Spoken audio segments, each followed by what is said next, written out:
So, to be fully seen by somebody and loved anyhow, this is a human offering that can border on miraculous. That's a quote from Elizabeth Gilbert. I've been making video commentary that starts with a dynamic I observed on the floor of Synod. Some speakers seem to live in a world of story and relational connecting via narrative, while others seem to live in a world of rules and order. And these struggled on the floor of Synod. Sometimes they would overlap, such as in the exchange between Rita and Steve Zwart. And that is, as I've said, the most significant event, depicting that struggle of the whole of Synod 23. Both of those worldviews are shaped more by secular culture than they might realize. And that's the big danger that we're in right now.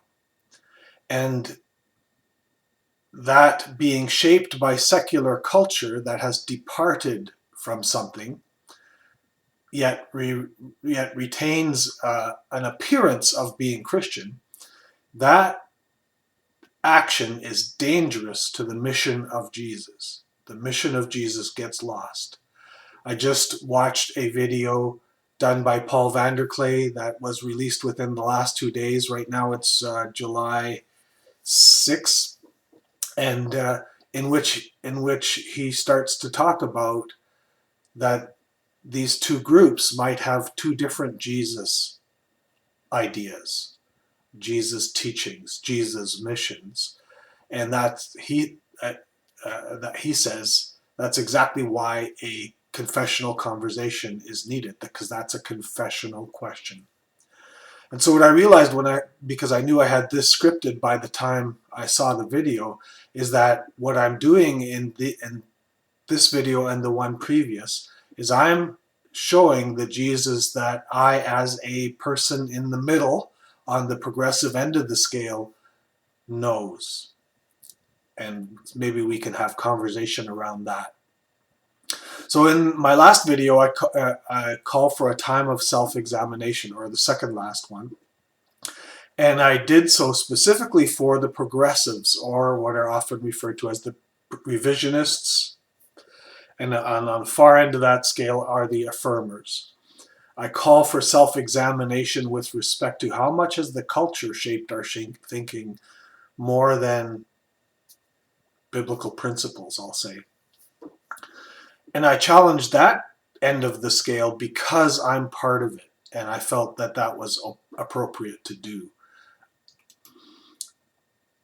Quick aside, it's so interesting to realize what we call secular culture in the West has residual elements of Christianity that shaped it, but these elements or aspects have run on without the gospel and its cross and reconciliation of all things to God, without that in the picture anymore.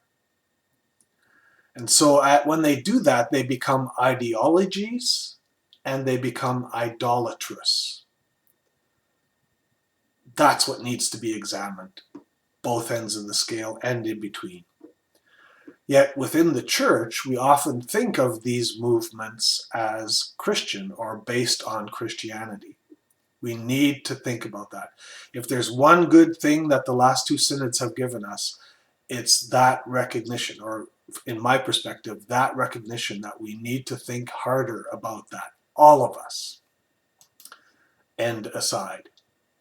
So instead of doing a third video now challenging my last one, challenging the conservatives, or as I call them, the returnists, I shared how the two worldviews are reflected in one of the parables that Jesus told.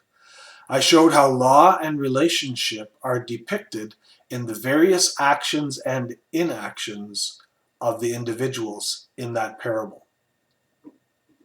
And I've had some interesting conversation as a result. Today I'm going to look at a second major parable of Jesus and do the same thing, just to reinforce the message that I'm trying to make clear. namely that the law perspective can be badly misguided, and that Jesus emphasizes the relational over law. Now, whenever I talk this way, I get people confused where they think I'm saying law is not necessary. Law, rules, order are necessary. They don't necessarily excite me. The relational aspect excites me more about the gospel, but it is necessary. So please don't hear that in what I say. In the parable of the lost sons, and I think it's appropriately titled Sons, because the parable itself raises the question, who's lost in the end? In that parable in Luke 15, there's only one character who lives by law and order and earning his way into relationship. Earning his way into relationship.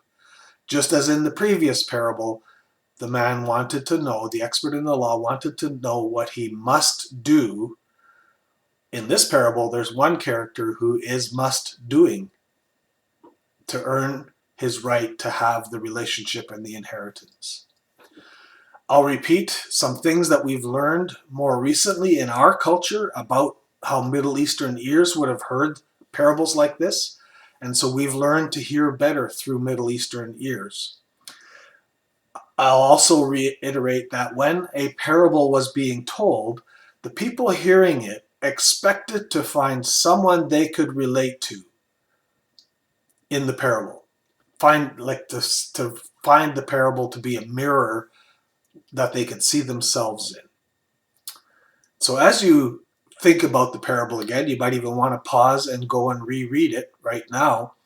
Think about who reflects you in the parable.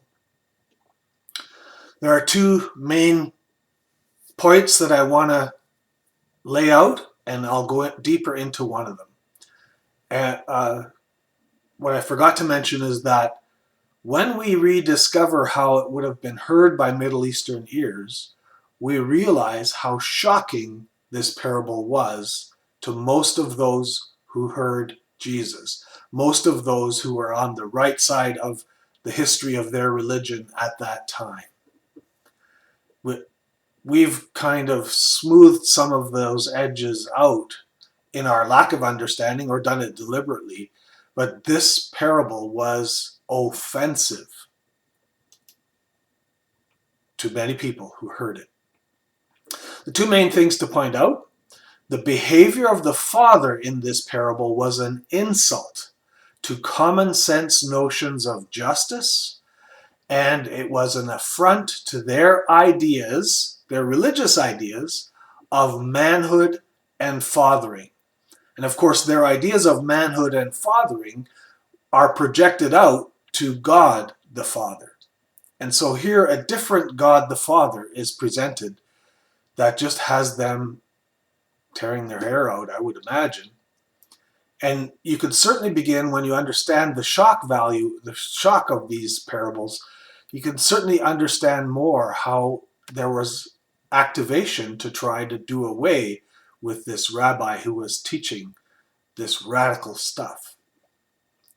So there are at least 5 times in the parable where, to most of the people hearing Jesus, the father reacted completely unlike a father would have been expected to in that day. And I'll go through those. The second main thing to point out pays attention to the context of this. So you always need to remember who Jesus, the circumstance, the context where Jesus starts telling these parables. And remember that there are 3 in a row, and remember that they are connected. And there's a consistent theme that runs through all 3 of them. But the theme itself is demonstrated most dramatically in the third parable. The other 2 are, in a way, they're sort of a setup for it. And in the other 2, what is emphasized is the rejoicing over the finding of what's been lost. And Jesus says there's going to be more rejoicing in heaven than you experience finding a lost coin or finding a lost sheep. The joy in heaven is greater, multiplicity is greater than that,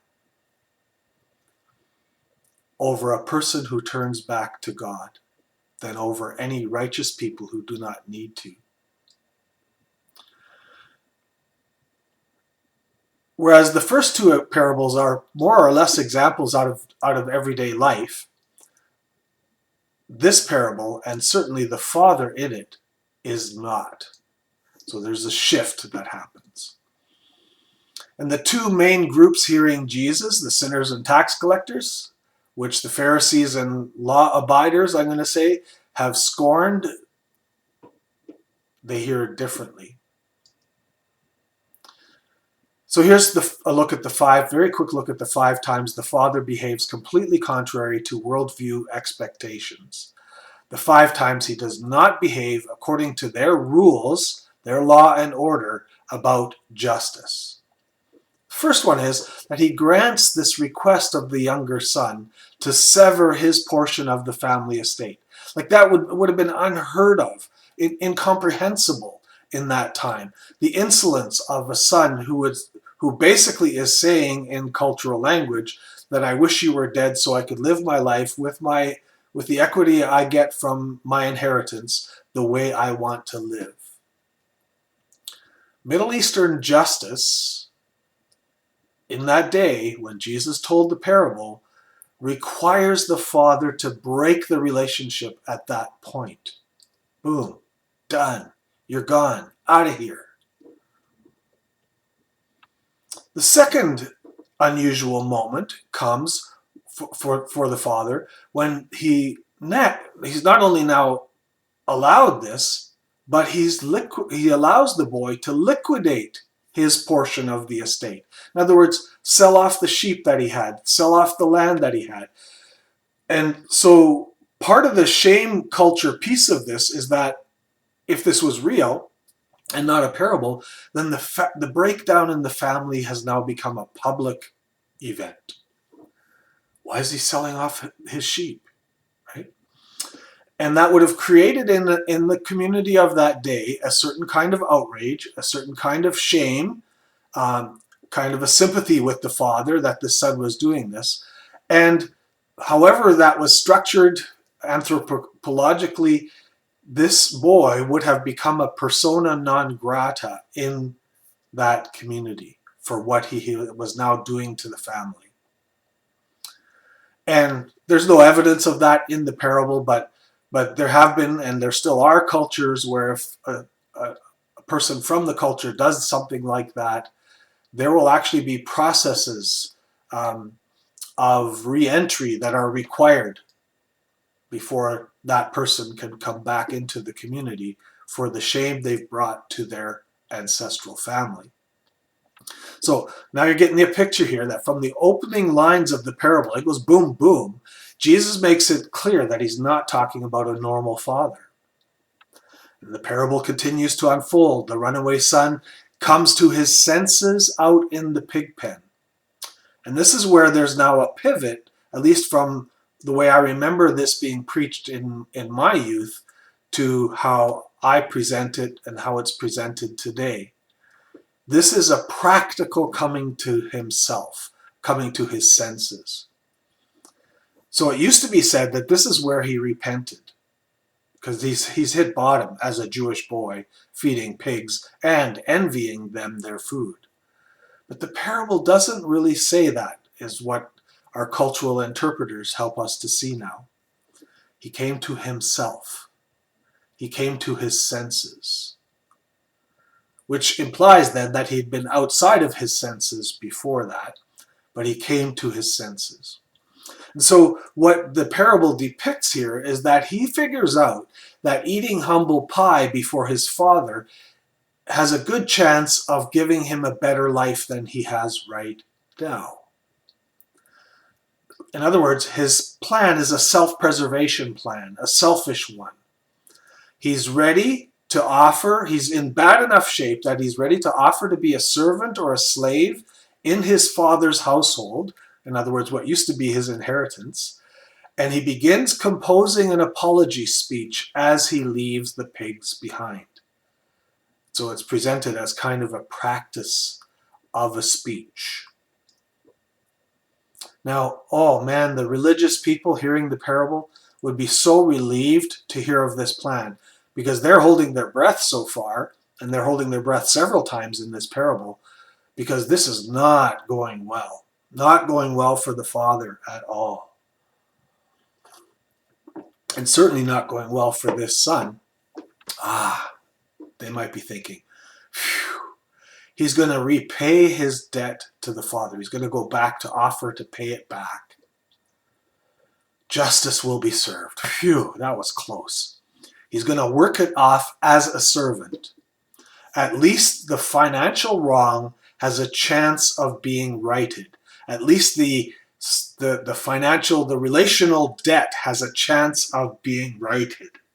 You see, to the Middle Eastern way of doing things, and it'd be fun to talk about how much of that still exists, there's no chance of patching things up relationally with the father until the debt is first paid off. That's the huge piece I learned from Kenneth Bailey, who is one of the cultural interpreters or bridges to the Middle Eastern way of understanding this. And he first explained it when he was trying to explain to Muslims what it was, the price that God the Father paid for this Jesus thing. There's no chance in that worldview of patching things up relationally with the Father until the debt is first paid off, until the law has been applied. And so at this point we come to the third time the Father breaks the mold of Middle Eastern fatherhood, of Oriental patriarchy. And he violates, in the minds of those people, the cosmic scales of justice. Oy vey boloy vey. And we're given a sense that when the son starts to head back home, that the father has actually been eagerly waiting and looking for this son to arrive. He hasn't been able to focus well with the son being lost. And then, so that's already kind of iffy, he runs to meet the son and hugs and kisses him before he can even hear the prepared apology speech, the make my life better speech. I'm willing to suffer to make my life better than it was. And here's the catch here. Middle Eastern mothers will continually look out for their lost children. And Middle Eastern mothers will run and fall on their necks. But not a good Middle Eastern father. No. The father's job was to stay in the house, sitting on his Middle Eastern lazy boy chair, and wait for the wayward boy to come to him on his knees. So this is the break. Because this father preempts any possible shunning, any possible sending away by the community, by actively going out and receiving the boy. In other words, declaring to the community, I'm glad to have him back. In doing that, he pays a public price of shame. Shame on that father. The risky reaching out actions of this father and his extravagant acceptance of the returning son trigger something in the returning son. They trigger a spontaneous, likely unplanned response in the son. So that son now goes off script because of the beauty of what the father does, the love shown in it. So on the spot, he drops his selfish plan of at least living better than he was living before. And because of his father's great and clearly expressed love for him, because of the price the father's willing to pay, his apology, his confession becomes a sincere one. I'm not worth being considered a son of a person like you. He's so moved by the Father's acceptance and love that this becomes a moment of genuine repentance when he humbly and gladly accepts being found. This is similar to the moment that a Christian might have on their journey where they recognize how crushing the law is and how impossible it is to keep it up. And then they experience grace. It makes it real for the person. And it flips the script. So it's the Father's gladness to be in relationship again which causes this change. The law has not entered the picture. Justice, as defined culturally, has not entered the picture, has not been activated at all. If anyone's been punished or paid a price, it's the Father. So those who started Jesus on this string of parables, and to whom Jesus is actually specifically addressing this parable, would have been deeply puzzled, confused, and upset. That's not how it's supposed to go. There's supposed to be an accounting. Unchastity must have consequences, and the Father must deliver them. What about justice? What's this mercy and acceptance without making the fool pay the price? What's this embarrassing yourself to accept him back? That's what's going on here. It's really quite something. I just love, the more I learn about almost all the parables, the more I see the brilliance of them and the wisdom. And yes, the provocation for certain people. Of course, the story doesn't end there. Often that's as far as it's usually preached. At least in my youth, I don't remember much talk of the older brother.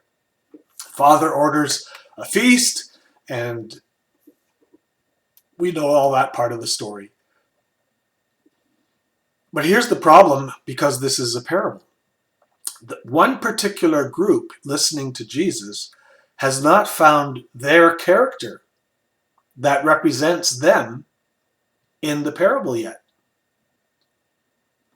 Not the son that ran away, blew everything. They're not represented by this father, this crazy father. But now their guy comes into the story. The older faithful son's discovery of what his father is doing triggers an angry reaction. Very interesting. He refuses to join the celebration. We have to understand that he would have been able to if it was merely because the brother was healthy and had come to be a servant or a slave to pay the price.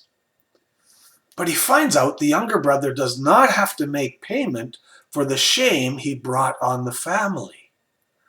Not only this, but his father is spending extravagantly, prodigally, out of the fortune that is coming, that the remaining fortune that is coming to this particular son.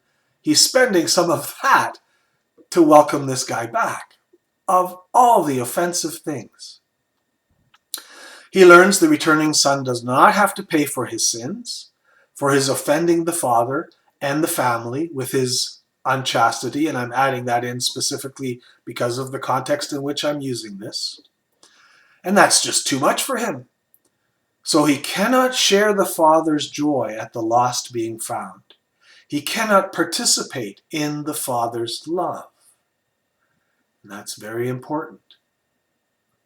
He can only participate in law and order and justice as those are defined. Some of that law and order is biblical law and order. Some of that is cultural law and order. Now, the religious leaders, hearing Jesus, would sympathize with this character and agree with him.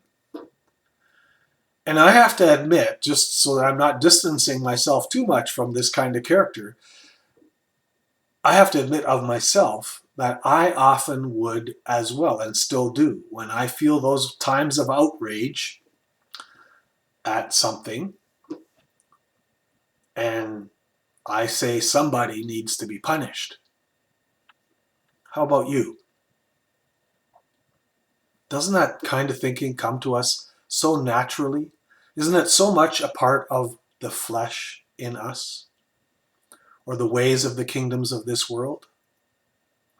But the sinners and tax collectors who are also there listening to Jesus, who the religious leaders grumbled about, what are they hearing? Well, they have quiet tears of grace gratitude in their eyes, although they are probably silent and restrained in their joy for fear of being shushed. And this reaction of the older brother, possibly the actually lost brother or son, this reaction of his gives the father occasion to twice more act in a non-traditional way. So basically, he repeats some of the same things he did with the other son with this son. Culturally, he's expected to proceed with the banquet and ignore the public insult of his older son refusing to be part of the celebration. On principle, you know. But for the second time in one day, he goes out to meet a son who is outside of fellowship with him. And the father is willing to offer unexpected love to restore the fellowship. He offers it, he extends it, and he invites him back. That's the fourth out of bounds behavior. The safe sheep are left behind again at the celebration. There's no rest, no shalom for this father until every last sheep has been invited to be part of the festivities. The younger son, in a similar situation, accepted being found by the father because he knew how low he had fallen. He knew the weight of not living well, I'll put it.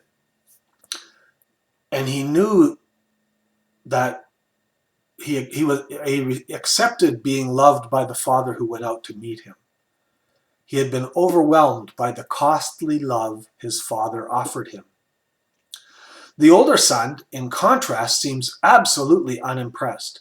Instead, he mercilessly attacks both his father and his brother because it's told as a story, it's a public rant. Who knows who was around when he did it? All these years I've slaved for you, he says. And I ask, who is free? And isn't it ironic that the other came willing to be a slave, and that this one who is at home and is free and is obedient feels like a slave? Huge. Think about it. So the father's expected to finally explode and order a thrashing for the public insults from this son, and we're again left thinking, does this father not understand discipline? Discipling? For a fifth time, he goes outside of public expectations and he shows grace, compassion, and mercy and does not react to this rant of his other son. This is not only a remarkable human father, rather by now we know he is a stand-in, a symbol for God the Father. And this is how the God of the Bible is for us through the price-paying obedience of Jesus, the sacrifice the triune God made himself to restore our relationship with him, with them, as a community of relationship. So the older obedient son will need to be conformed to the image of that father, and he doesn't do it. Become like that compassionate father who comes to both kinds of sinners in the form of a suffering servant, offering undeserved, costly love. By this point in the sequence of parables, Jesus' main audience is on center stage of the story. And it's brilliantly told to leave the question with them. Are you going to join the banquet? Are you going to accept relationship with this Father who has so much grace? And so in telling the parables, Jesus puts the Pharisees and the teachers of the law in the story. He also puts the tax collectors and sinners in. And he puts you and I in the story. We are all there in the two sons. One group is moved by what God the Father does to restore a broken relationship. A relationship that can't be fixed from the end of the brokenness. And the other is outside, resistant, because his worldview would need to radically change in order to accept the relationship. Best thing about it all is that Jesus is depicting symbolically, parabolically, his mission on earth in this parable. So when I see and read descriptions of people in our denomination focusing on clarifying the law, or the confessions, and on motions that seem to need to punish those who do not see the law and confessions as they do, and let me insert something here, right? Their own Steve Zwart, who agrees with them on the confessionality, said, don't be jerks about it. Paul de Vries had to make a speech at one point saying, folks, you are becoming punitive. That's what I'm talking about here. When we get to that, yes, I think of the older brother. And I do it unapologetically. I reflect on my own behavior as well, because I can rant pretty good at the confessionalists, I'll call them, or the conservative, the returners. But I think of the older brother, slaving to keep the law, slaving to do what his father wants, because he believes that's how he earns the inheritance. A colleague of mine once said, like, isn't that absurd? Like, because you're born into the family, you get an inheritance. You don't have to earn it. I mean, you might have some things you shouldn't do to get disinherited, but he has it. And I think of the people in all of this who, having become aware of how incapable they are of living up to what the law requires, are happy, grateful. The Father made a way for them to reconnect and to have relationship. And that's the two worldviews then, right? The one group with maybe a different Jesus says the gospel is all about restoring relationship with the Father. And the other group seems to say, no, it's all about getting the law right and enforcing the law and making sure nobody is being unchaste in any way. They seem to, for some reason, have picked a particular piece of sexuality to focus on, which has its own kind of absurdness to it in my register. That's the dynamic that's going on. And all of us need to pause and look at who is the Jesus behind our faith. So, a lot to think about in there. I hope it's beneficial for you to be fully seen by somebody and be loved anyhow, like the younger son returning. This is a human offering and a God offering that can border on the miraculous, said Elizabeth Gilbert. And I say, right on.